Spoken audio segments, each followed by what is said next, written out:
सर्वांचं श्रावण मॅथमॅटिक्स आपल्या युट्यूब चॅनलवर. तर बघा विद्यार्थी मित्रांनो, आज आपण जो वर्ग 10 आहे महाराष्ट्र बोर्ड त्यामधला जो आपला सब्जेक्ट सायन्स आहे त्यामधला जो पेपर 1 आहे त्यामधला जो सेकंड युनिट आहे आपला पेरियडिक क्लासिफिकेशन ऑफ एलिमेंट तो आपण आजच्या क्लासमध्ये चालू करणार आहोत. तर ठीक आहे, तर जो क्लासिफिकेशन ऑफ एलिमेंट आहे तर त्याची गरज का पडली आपल्याला, एलिमेंटचे क्लासिफिकेशन करण्याची गरज का पडली तर त्याच्या मागचं नेमकं कारण जाणून घ्या. ठीक आहे, तर क्लासिफिकेशन का करते, कोणती गोष्ट आपल्याला इझियर करते. त्याचे एक्झाम्पल असं म्हटलं तर एका डिक्शनरी बघा, आपली डिक्शनरी, तर त्या डिक्शनरी मध्ये बघा पूर्ण ए चे नाव, त्याच्यानंतर बी चे नाव, त्यानंतर सी चे नाव, ठीक आहे, अल्फाबेटिकली ऑर्डर बरोबर क्लासिफाईड केलं राहते. जर नाव जर समजा ए पासून चालू होते त्याच्या बीच मध्ये जे टाकला तर के टाकला तर ते कसं कॉम्प्लिकेटेड होईल. ठीक आहे, आपला टाइम बी वेस्ट होईल आणि डिफिकल्ट जाईल. ठीक आहे, तर क्लासिफिकेशन का करते, कोणती गोष्ट आपल्याला इझियर करते. ठीक आहे ना, तसं सर्व जेवढी एलिमेंटचा अभ्यास करणं डिफिकल्ट गोष्ट आहे. ठीक आहे, तर त्याचं क्लासिफिकेशन करतात. ज्याच्या प्रॉपर्टी सिमिलर आहे त्यांना एका याच्यामध्ये, त्याच्या दुसऱ्याच्या प्रॉपर्टी सिमिलर त्यांना एका ग्रुपमध्ये. तर क्लासिफिकेशन का करते, कोणती गोष्ट का करते, आपल्याला इझियर करते, सोपी बनवते. तसंच तुम्ही एका दुकानात गेले, ठीक आहे, त्या दुकानदाराला जर तुम्ही साबण मागितली, ठीक आहे, तर साबण बघा, आंघोळ करायचे साबण मागितले, डव मागितली तर कोणत्या बरोबर तो रॅक कडे जाईल आंघोळ करायच्या साबण मध्ये. भांडी घासायची मागितली तर बरोबर भांडी घासायची. जर त्याच साबणी जर त्यानं अशी एखाद्या ठीक आहे ढीग लावून ठेवल्या असत्या समजा, तर त्याला काळासाठी किती ठीक आहे मेहनत गेली, डव कुठे डव कुठे डव कुठे तू 5 बसला असता, बरोबर आहे. तर काय करते त्यानं बरोबर रॅक बनवलेला राहते, बरोबर तिथे जाऊन तो आणते बरोबर डव साबण. ठीक आहे, तर त्याच्यानंतर दुसरं पहा, तुम्ही एखाद्या बिमार पडले, डॉक्टरने दवाई लिहून दिली, तुम्ही एखाद्या दुकानात गेले दवाईवाल्या, तिथे पहा त्याने ए वरचं नाव विचारलं तर बरोबर तुम्ही ए वाल्या रॅक वर जाते, बी वर जाते. म्हणजे काय याच्यातून का समजायला ते, तर क्लासिफिकेशन काय करते, आपल्याला कोणती गोष्ट इझी करते. तर बघा त्यामधला जो पेरियडिक क्लासिफिकेशन ऑफ एलिमेंट आहे त्याच्यातला जो पहिला टॉपिक आहे आपला डोबेरियर ट्राईब्स. तर 1800 ची गोष्ट होती. ठीक आहे ना, तर आता आपले जो टोटल एलिमेंट्स किती का पूर्ण 9118. ठीक आहे, तर काही सेंचुरीच्या बाद म्हणजे 1800च्या शतकामध्ये, ठीक आहे, तर तेव्हा कमी एलिमेंटचा काय झाला होता, शोध लागला होता. तर त्यानुसार वेगवेगळ्या सायंटिस्टना आपले जे एलिमेंट्स आहेत त्यांना आपापल्या पद्धतीने क्लासिफाय केले. तर त्याच्यामध्ये जो पहिला सायंटिस्ट आहे कोण आहे, तो डोबेरियर. डोबेरियर इज अ सायंटिस्ट, जॉन डोबेरियर. त्यांनी काय दिलं, आपल्या एलिमेंटचं क्लासिफिकेशन केलं होतं आणि त्याला काय दिलं होतं, ट्राईब्स दिला होता. तर आजच्या क्लासमध्ये आपण बघणार आहोत डोबेरियर ट्राईब्स. का बघणार आहोत बच्चा, डोबेरियर ट्राईब्स. तर पाहून घ्या. ठीक आहे, तर 1817 पाहून घ्या, कोणता इयर होता तो, 1870. पाहून घ्या, हा वर्ष म्हणजे आपल्या आजीचा काळ. तर समजून घ्या, आता जो प्रेझेंट आहे 2023 आणि ह्या 1817 तो कोणता काळ, आपल्या आजीचा काळ. ठीक आहे ना, तर तेव्हा काय झालं होतं, हा जो डोबेरियर होता तो कुठचा सायंटिस्ट होता, जर्मन सायंटिस्ट. कुठचा सायंटिस्ट होता हा, जर्मन सायंटिस्ट. ओके, तर यानं सांगितल्या होत्या ज्या प्रॉपर्टी आहे कोणाच्या, एलिमेंटच्या, प्रॉपर्टी ऑफ एलिमेंट हा कोणाच्या सारखा आहे म्हणते तो, are related to their atomic masses. त्यांना काय सांगितलं होत्या, जो प्रॉपर्टी आहे, जो ज्या प्रॉपर्टीज आहे कोणाच्या, एलिमेंटच्या. ठीक आहे ना, आपण क्लासिफिकेशन कोणाचं पाहतो, एलिमेंटचं. ज्या प्रॉपर्टी ऑफ एलिमेंट आहे तो काय सांगत होता, हा कशाच्या रिलेटेड आहे म्हणते, are related to their atomic mass. Okay, तर कन्सेप्ट समजून घ्या बेटा, ॲटॉमिक मास. ठीक आहे, तर आता कन्सेप्ट शब्द कोणते नवीन आले, प्रॉपर्टीज ऑफ एलिमेंट्स. ठीक आहे, एलिमेंटच्या प्रॉपर्टी. तसंच आपल्या काही प्रॉपर्टी, धावणं, बोलणं, जेवणं, ठीक आहे, तसंच एलिमेंटच्या प्रॉपर्टी कशाच्या रिलेटेड आहे म्हणते तो, ॲटॉमिक मास. तर atomic mass is a simple number of proton plus number of neutron. Okay, तर ह्याची सिंपल ट्रिक सांगणार मी, ॲटॉमिक मास कसं काय कॅल्क्युलेट करायचं. ठीक आहे, तर काय झालं होतं, in year 1870 Dobereiner is a German scientist suggested that the property of element are related to their atomic mass. त्याच्या टाइमपर्यंत जे एलिमेंट डिस्कव्हर झालेले होते डोबेरियरच्या टाइमवर, near about 33 element was discovered in Dobereiner triad. 1870 च्या टाइमपर्यंत किती एलिमेंट डिस्कव्हर झाले ते 33, आणि आताच्या टाइमवर किती आपल्या जो पूर्ण टोटल मॉडर्न पेरियोडिक टेबल मध्ये 118. ठीक आहे, तर ज्या properties of element are related to their atomic mass, मग त्याच्या ज्या एलिमेंटच्या प्रॉपर्टी, ज्या एलिमेंटच्या प्रॉपर्टी सेम आहे तर त्याने काय बनवलं, त्याचे असे ग्रुप बनवले होते. ठीक आहे, तर सेकंड पॉइंट मध्ये काय लिहिलं बेटा, ही मेड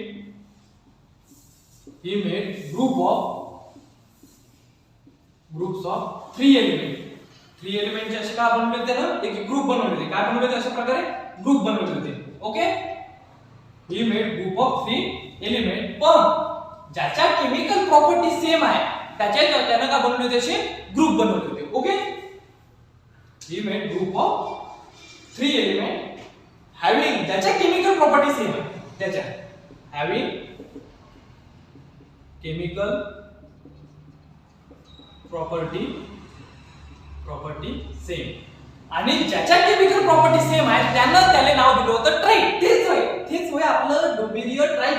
डोबेरियरने का दिलं होतं आपल्याला ट्राईड, म्हणजे ट्राईड मध्ये काय टाकले होते, त्यानं 3 एलिमेंट का केले होते, प्लेस केले होते. He made group of 3 element, ज्याच्या केमिकल प्रॉपर्टी सेम आहे त्याला म्हटलं होतं इज कॉल्ड ट्राईड्स. ओके, म्हणजे का केलं होतं त्यानं, असे बॉक्स बनवले होते, ठीक आहे, आणि त्याच्यामध्ये असे जे काही असे एलिमेंट त्याने काय केलं होतं, त्यानं प्लेस केलं होतं. ओके, आणि हे जे एलिमेंट प्लेस केली होती त्यानं, हे जे एलिमेंट प्लेस केले होते तर अशा पद्धतीनं प्लेस केले होते, त्याचं जे ऍटॉमिक मास आहे त्याला इन्क्रीजिंग पद्धतीने लावलं होतं. कशा पद्धतीने लावलं होतं, इन्क्रीजिंग. ठीक आहे, तर पहा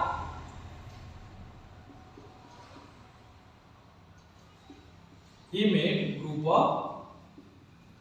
of 3 elements in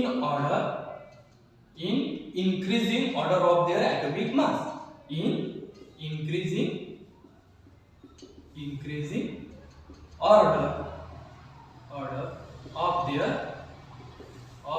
atomic mass. Okay, काय केलं होतं पहिले त्यानं, ठीक आहे ना, पहिला अभ्यास केला होता जे प्रॉपर्टी एलिमेंटच्या, ठीक आहे, ते कोणाच्या रिलेटेड सांगितल्या होत्या, ॲटॉमिक मासच्या. मग काय केलं होतं, ग्रुप बनवले होते त्यानं, ठीक आहे, एलिमेंट 3 एलिमेंट केले, त्याच्या केमिकल प्रॉपर्टी सेम आहे. मग काय केलं, त्याच्या जे ग्रुप आहे ते एलिमेंट जे अरेंज केले होते, ए बी सी पकडला आपण, कोणते एलिमेंट पकडले असे, ए बी सी, तर त्याचं काय झालं, increasing order of their atomic mass. Atomic mass जे असतं एलिमेंटचं मूलभूत गुणधर्म आहे, म्हणतो कोणाच्या रिलेटेड आहे, ॲटॉमिक मासच्या कोणते एलिमेंट, तर त्याला कोणत्या ऑर्डरने लावलं होतं त्यानं, इन्क्रीजिंग ॲटॉमिक मास. मग त्याच्यानंतर सांगितलं होतं, त्याच्यानंतर काय सांगितलं होतं, अँड शोज दॅट जो मिडल एलिमेंटचा जो ॲटॉमिक मास आहे, का म्हटलं मी, जो मिडल एलिमेंटचा जो ॲटॉमिक मास आहे तो का म्हणते, तो हे जे 2 एलिमेंट आहे, फर्स्ट आणि थर्ड, हा दोघांचा काय म्हणते, मीन आहे अप्रॉक्सिमेटली. ठीक आहे, आणि 4 पॉइंट मध्ये काय लिहा बेटा, अँड शोज दॅट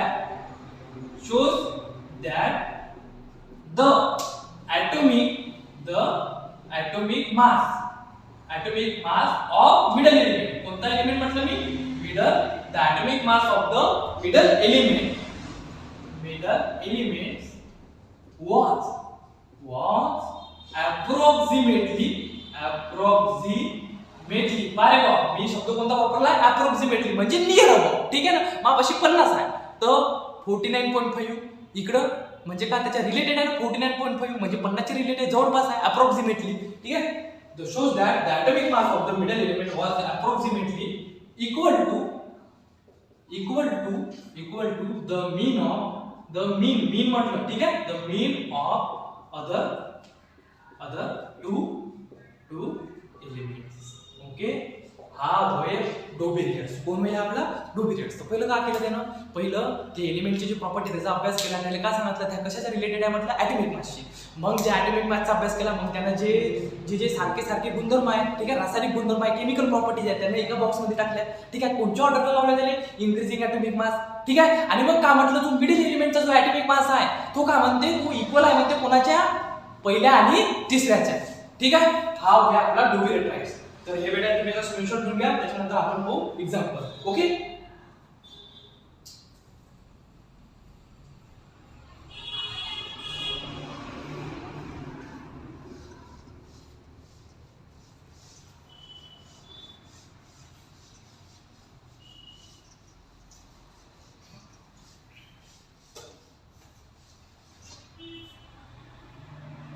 चला पहा. तर त्यानं पहिला ट्राईड दिला होता, आता हे पाहू त्याचा ट्राईड्स.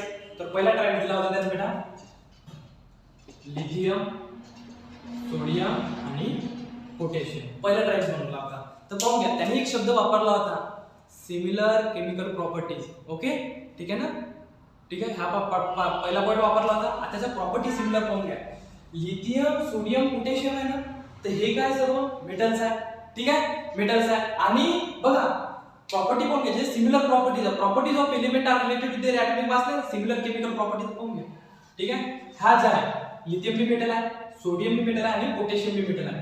लिथियमचा ॲटॉमिक नंबर काय बेटा 3, सोडियमचा काय 11, पोटॅशियमचा काय बेटा 19. याचे जर तुम्ही इलेक्ट्रॉनिक कॉन्फिगरेशन पहा. ठीक आहे. याचं काय 21, याचं काय 281, याचं 2881 पाहून घ्या. मेटल तर आहे. ठीक आहे. त्याचा आउटर इलेक्ट्रॉनिक कॉन्फिगरेशन मध्ये बी एक आहे आणि त्याची व्हॅलेन्सी बी काय 1 1 आहे. तर वर्षी त्याने केमिकल प्रॉपर्टीचा अभ्यास केला. ठीक आहे ना. आणि ह्या वॉटर सोबत बी रिएक्ट करते, अल्कलीज फॉर्म करते. ठीक आहे. हा आहे similar chemical property.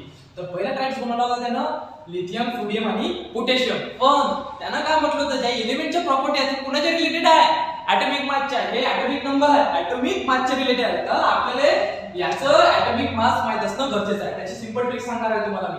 Atomic mass कसं का कॅल्क्युलेट करायचं पटकन. ठीक आहे. जर तुम्हाला एलिमेंटचा ॲटॉमिक नंबर माहित असला तर कसं तुम्ही ॲटॉमिक मास पण कॅल्क्युलेट करू शकता. तर कोण घ्या पहिला ट्राईड दिलाय. याचा ॲटॉमिक मास किती घेते लिथियमचा. ठीक आहे 7, सोडियमचा 23, पोटॅशियमचा 39. पाहून घ्या. तर का केलं होतं त्यानं ग्रुप बनवले तसे 3 एलिमेंटचे ग्रुप बनवले होते. पहिला एलिमेंट लिथियम, सोडियम आणि पोटॅशियम. त्याच्यानंतर काय सांगितलं होतं जो मिडल एलिमेंट आहे इन्क्रीजिंग ऑर्डरला लावले त्यानं. पाहून घ्या 7, 23, 39 इन्क्रीजिंग ऑर्डरला झाले. ठीक आहे. ॲटॉमिक मास हे काय त्याचे ॲटॉमिक मास आहे लिथियमचा. ठीक आहे. तर त्याच्यानंतर इन्क्रीजिंग ऑर्डरला लावले. मग काय सांगितलं होतं त्यानं जो मिडल एलिमेंट आहे जो काय आपला मिडल एलिमेंट आहे त्याचा जो ॲटॉमिक मास आहे तो का म्हणते अप्रॉक्सिमेटली मीन कसा म्हणते अदर 2 एलिमेंटचा. तर त्याचा मीन कसा काय काढतो आपण पाहून घ्या. पहिला एलिमेंट कन्सिडर करू आपण ए आणि जो उरला ए बी सी कन्सिडर केला आपला. बी कोण आहे आपला बी आहे आपला सोडियम. ए कोणता आहे आपला लिथियम आणि सी कोणता आहे आपला पोटॅशियम. तर मग पहिला आणि हे उरला दोघांचा काय मीन आहे म्हणते. चला लिथियम ए नंबर वर कोण आहे आपला बेटा लिथियम आहे. सी वर कोण आहे आपला पोटॅशियम आहे डिवाइडेड बाय 2. ठीक आहे. मीन काढतो तेव्हा काय करतो डिवाइडेड बाय 2. जेवढे नंबर ऑफ ऑब्झर्वेशन जर 5 जण असले असते तर डिवाइडेड बाय 5 केलं असतं. ठीक आहे. 4 जण जर नंबर असले असते आपल्याला तर 4 केलं असतं. ठीक आहे. आपल्याला किती येतो मीन काढायचा आपल्याला. ठीक आहे. ॲव्हरेज काढायचा आहे. ठीक आहे. लिथियमचा किती काय 7 प्लस आणि पोटॅशियमचा किती काय 39 डिवाइडेड बाय 2. करा ऍडिशन किती काय याचा 46 डिवाइडेड बाय 2. करा बेटा किती काय याचा 23. पाहून घ्या. याचा जो ॲव्हरेज काढला आपण आला का दोघांचा ॲव्हरेज मिडल एलिमेंटचा ॲटॉमिक मास बद्दल. तर हेच का सांगितलंय डोबेरियर ट्राईड्स आणि shows that the atomic mass of the middle element was approximately equal to the mean of the other 2 elements. हा आहे बेटा डोबेरियर ट्राईड्स. तर असे याने ट्राईड्स बनवले होते. ठीक आहे. तर पहा 2-3 एक्झाम्पल करा.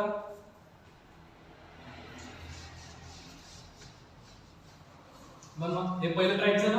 ठीक आहे. सेकंड ट्राईड बघा.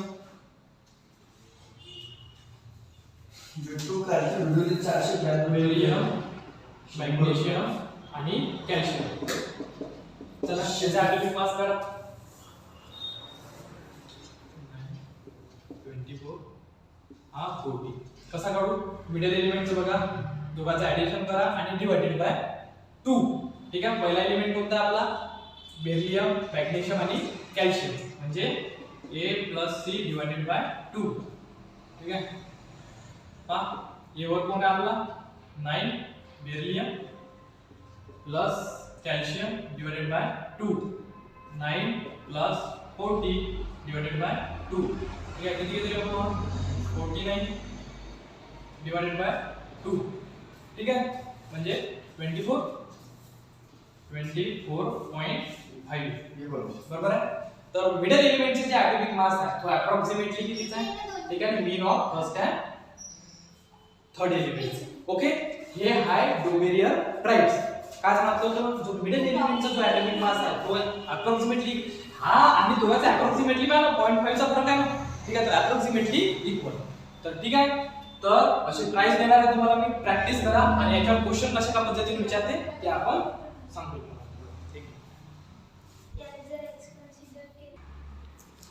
तर पहा विद्यार्थी मित्रांनो डोबेरियर ट्राईड्सवर क्वेश्चन कशा पद्धतीने विचारले जाते. एक तर तुम्हाला विचारलं स्टेट अँड एक्सप्लेन डोबेरियर ट्राईड्स आणि त्याचा काय सांगा बरं. ठीक आहे. एखादं एक्झाम्पल देऊन ते तुम्हाला एक्सप्लेन करावं लागेल किंवा कशा पद्धतीने क्वेश्चन विचारणार. Identify Dobereiner triads from the following group of elements having similar chemical properties. ठीक आहे, सिमिलर केमिकल प्रॉपर्टीज तुम्हाला दिलेल्या आहेत. ठीक आहे, तर पहिली एक्झाम्पल दिला मॅग्नेशियम, कॅल्शियम आणि स्ट्रॉन्शियम दिला. तर त्याच्या बीजमध्ये तुम्हाला काय दिलाय ॲटॉमिक मास दिला. तर तुम्हाला सांगायचं आहे तो कॅल्क्युलेट करायचा आहे जो फर्स्ट आणि जो थर्ड एलिमेंट आहे त्याचा मीन काढायचा आपल्याला.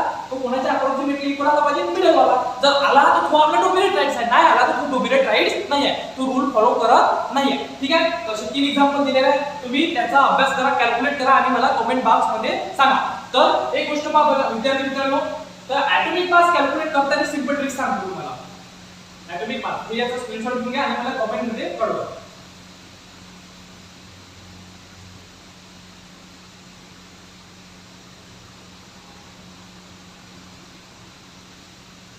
चला, ॲटॉमिक मास कसं काय काढायचं. 1 ते 20 पर्यंतचे जे एलिमेंट्स आहेत, काय म्हणतो बेटा मी 1 ते 20 पर्यंतचे जे एलिमेंट्स आहेत त्याचा ॲटॉमिक मास कसं काय काढायचा. जर तुम्हाला ॲटॉमिक नंबर माहित असेल तर ॲटॉमिक मास आपण इझिली कॅल्क्युलेट करू शकतो.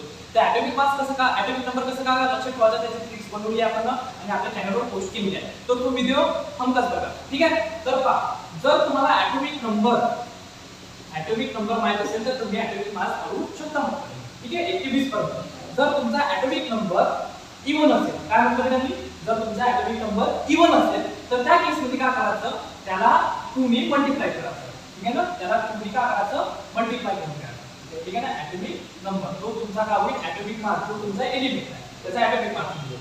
तर फॉर एक्झाम्पल बघा ना, ठीक आहे ना, कार्बन काय, त्याचा ॲटॉमिक नंबर किती आहे 6. तर 6 ने किती मल्टिप्लाय करा, इझिली 2 ने. तर तो कार्बन जो येणार आहे आन्सर आहे तो आपण ॲटॉमिक मास ऑफ कार्बन. ठीक आहे, जर तुमचा ॲटॉमिक नंबर ऑड असेल, काय म्हटलं मी, जर तुमचा ॲटॉमिक नंबर ऑड असेल तर त्या सिम्पली काय करायचं, 2 into ॲटॉमिक नंबर त्याला मल्टिप्लाय करायचं, त्याच्यावरती काय करायचं, वर ऍड करायचं. फॉर एक्झाम्पल बघितलं मी सोडियमचा किती आहे 11 आहे, तर त्याला सिम्पली किती मल्टिप्लाय करा 2 ने प्लस त्याच्यात 1 ऍड करा, किती येईल बेटा 23 is atomic mass of the sodium. ठीक आहे, अशा पद्धतीने 1 ते 20 पर्यंत एलिमेंटचा तुम्ही ॲटॉमिक मास काढू शकता. ठीक आहे, तर पहा त्यासाठी एक्सेप्शन आहे 1 ते 20 पर्यंत. Hydrogen, beryllium, okay, hydrogen, beryllium आणि आर्गॉन. हायड्रोजनचा ॲटॉमिक मास 1 आहे, बेरिलियमचा आहे 9, आर्गॉनचा आहे 14. ठीक आहे, आणि एक ठीक आहे, हे काय करायचं तुम्ही एक्सेप्शन. तर त्या त्यासाठी एक्सेप्शन हायड्रोजनचा 1 ॲटॉमिक मास, बेरिलियमचा 9, नायट्रोजनचा 14 आणि आर्गॉनचा 40. हे एक्सेप्शन आहे, हा म्हणजे तुम्ही सिम्पली ॲटॉमिक मास कॅल्क्युलेट करू शकता. डोमिनेट टाइप्स मध्ये मोस्ट फेमस एक्झाम्पल लक्षात ठेवा बेटा, लिथियम, सोडियम आणि पोटॅशियम. लक्षात कसा ठेवा, ली ना की ता. कसं, ली ना की ता. लिथियमचा ॲटॉमिक नंबर किती आहे 3 आणि 3 कोणता नंबर आपला ऑड नंबर आहे. ऑड आहे तर त्याला सिम्पली 2 ने मल्टिप्लाय करा 6 झाले आणि ऑड असल्यामुळे त्याच्यामध्ये 1 ऍड करतो. ॲटॉमिक मास किती झाला लिथियमचा 7 आहे. तसाच सोडियम 11 टू द 22 आणि त्यात 1 ऍड करा, का बरं 11 इज अ ऑड नंबर, त्याचा atomic mass 23. Potassium 19 to the 38 38 मध्ये 1 ऍड करा, का बरं, कारण की जो 19 होता तो आपला कोणता ऑड नंबर आहे. ठीक आहे, का झाला 39 म्हणजे अशा पद्धतीने तुम्ही ॲटॉमिक मास करू शकता. डोमिनेट टाइप्स मध्ये स्टेजन एक्सप्लेन विचारलं तर यासाठी. ठीक आहे ना, property of element similar to their atomic mass. ठीक आहे, ग्रुप ऑफ 3 एलिमेंट. ठीक आहे ना, अरेंज केले त्याला ट्रान्सफर पद्धती इक्वल प्रॉपर्टी म्हणजे अरेंज केलेले एलिमेंट इक्विलिब्रियम मॉडेलला लावले आणि सांगितलं म्हणजे एलिमेंट जे ॲटॉमिक मास आहे approximately equal to first and थर्डचा आहे. ठीक आहे, तर मग त्याच्यामध्ये एक्झाम्पल घ्यायचं, लिथियम, सोडियम, पोटॅशियम याला एक्सप्लेन करायचं. A + C divided by 2 middle pass आला तर आपण डोमिनेट टाइप्स आहे, नाही आला तर नाही येतो. तर पाहून घ्या त्याच्या काही डोमिनेट टाइप्सचे ड्रॉबॅक्स घे. जे त्या टाइमपर्यंत जे एलिमेंट नोन होते ते डोमिनेट टाइप काही फॉलो करत होते. ठीक आहे ना, कुड नॉट एक्सप्लेन डोमिनेट टाइप्स. आणि जे न्यूली डिस्कवर्ड एलिमेंट होणार होते 1817 मध्ये जे 30 एलिमेंट डिस्कवर झाले तर समोरचे जे एलिमेंट होते हा रूल काही फॉलो करत नव्हते. हे थोडं बेटा डोमिनेट टाइप्स. तर नेक्स्ट क्लास मध्ये आपण बघू न्यूलँड्स लॉ ऑफ ऑक्टेव्ह. तर दुसरा सायंटिस्ट आला हा डोमिनेट टाइप्स बरोबर फॉलो करत होते. मग दुसरा सायंटिस्ट आला न्यूलँड्स, त्यांनी नाही ऑक्टेव्हचा रूल दिला. तर तो व्हिडिओ आपण समोरच्या क्लासमध्ये बघू. जर तुम्हाला माझा व्हिडिओ आवडला असेल, क्लास आवडला असेल तर आपल्या व्हिडिओला लाईक करा, शेअर करा, सबस्क्राइब करा, तुमच्या फ्रेंडना पाठवा. ठीक आहे, तर आणि बेल आयकॉन दाबा. कारण की जे येणारे अपकमिंग व्हिडिओ आहेत तर तुम्हाला नोटिफिकेशन मिळेल. तर नेक्स्ट क्लासमध्ये बघू बेटा आपण न्यूलँड लॉ ऑफ ऑक्टेट. ठीक आहे, धन्यवाद, थँक्यू.